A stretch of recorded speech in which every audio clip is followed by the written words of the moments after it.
Hey, I'm Devin, and I'm here at the rock climbing gym. I love hearing the click of a harness as I get locked in and ready for a climb. Rock climbing's kind of like a puzzle. When you look up at the wall, you have to find just the right way to conquer it. Honestly, sometimes it feels impossible, and I worry I'm not strong enough to make it all the way to the top. Rock climbing isn't the only time I feel this way. Arguments with friends, starting something new, or even just getting through the day can sometimes feel impossible. There are times I'm not strong enough to get through a situation on my own. Maybe you've felt like me and asked, what should I do in my life when things are hard? When I have tough questions like this, I like to open the Bible and see what it says. The Bible is God's true message to us about himself. Let's read about a man named Joshua and God's people, the Israelites, and how they faced an impossible task. God had promised the Israelites a land of their own, but there was a problem. People were already living there. Let's see what happened when the people of Israel faced this impossible problem. Joshua and the Battle of Jericho. Joshua was the leader of the Israelites, God's people. God told Joshua to bring his people across the Jordan River to get to the land that God promised to give them. God said, "No one will be able to stand against you as long as you live. I will be with you wherever you go. I will not leave you." Joshua said to everyone, "Go through the camp and tell the people, get food and supplies ready, because in 3 days you will be crossing the Jordan to go to the land the Lord your God is giving you." Joshua sent 2 men to go and scout the city that God had promised them, called Jericho. The 2 men snuck into the city, but they did not want to be seen. They met a woman named Rahab who offered to hide them from the king. Rahab said, "I have heard the stories of your God. He is the true God. When you come to take the land and live in it, will you keep my family safe?" The men promised they would protect Rahab and her family. They told her to tie a red cord outside of her window and bring her family inside. Anyone found in Rahab's house would be safe. Wait a second. God told Joshua that no one could stand against them because God was with him.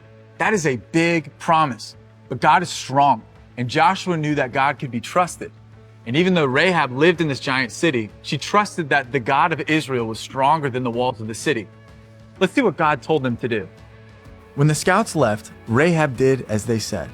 The Israelites obeyed God and came to take over the city. God told Joshua, "March around the city, circling it every day for 6 days.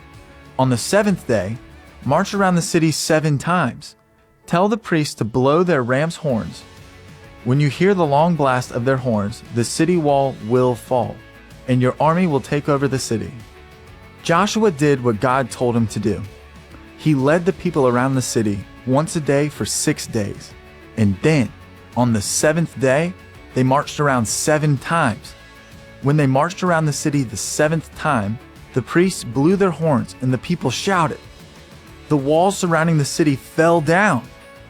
God's people were able to take the land God promised them. As they entered the city, they saw the red cord at Rahab's house and left that place alone. Rahab and her family stayed safe. That was amazing. God showed his strength in an amazing way by tearing down the walls of the city. Looking up at the walls of Jericho, Joshua and the people of Israel probably felt pretty weak. I mean, there was no way to climb that wall. I wonder what it was like to get a message saying to walk around a city for 7 days. They probably weren't expecting God to ask them to do that. But because they trusted God, he led them to victory against Jericho. You know, there are going to be times when we feel weak too. And I don't just mean with climbing a rock wall. Hard things will happen that we might not feel strong enough to get through. It could be that someone in our family gets sick or something unexpected happens. In those times, we can be secure knowing that God is in control. Even when we feel weak, God is strong and can always be trusted. God showed his strength and love for us when he sent his son Jesus to take the punishment we deserve for our sins. Sin is choosing to do what we think is best instead of following what God says is best. And we aren't strong enough to beat sin on our own. Like Joshua looking at those city walls, we need help.